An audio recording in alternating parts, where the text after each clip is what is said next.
My name is Andrew Stiff.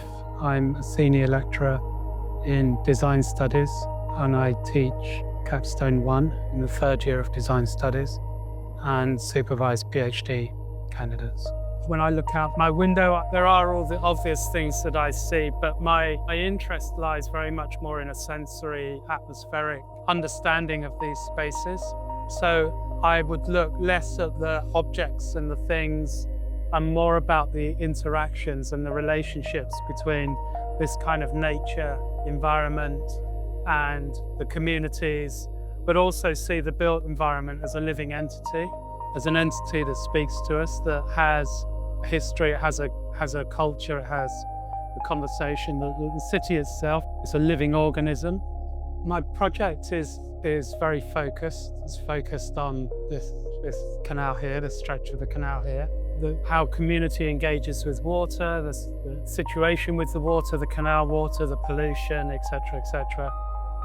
These are wider planetary concerns, but they're kind of captured in this micro world of the canal. My creative practice is all about the local context. I film the results of the community, which is the built environment, the use of the canal, the use of the urban spaces. So I tend not to focus on community, but tend to focus more on the community's impact upon the environment.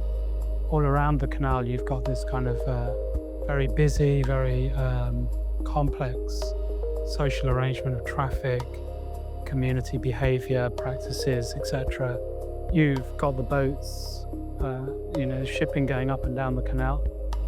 No matter how powerful the engines are on these boats, they can only go at a certain speed in a certain way, and it seems there's a nice sort of temporal shift that happens between the two.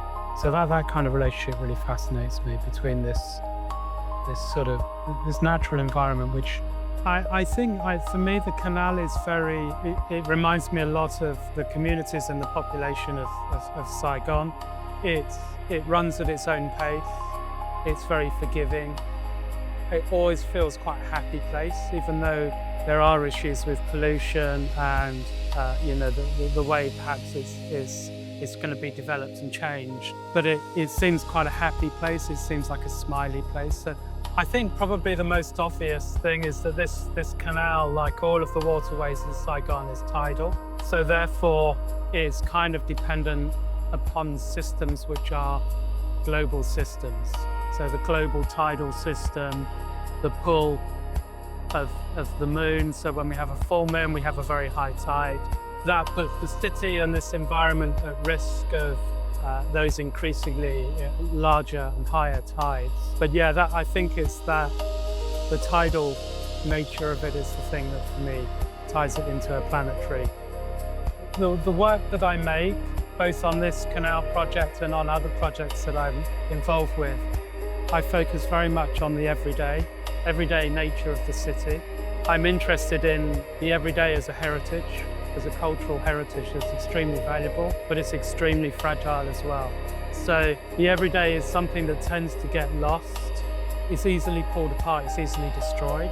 So I would hope future generations look at my films on the canal and other projects that I've been doing and actually understand something about the value of the everyday, and can see this as being a snapshot of a really unique kind of relationship between nature, the city, and the communities.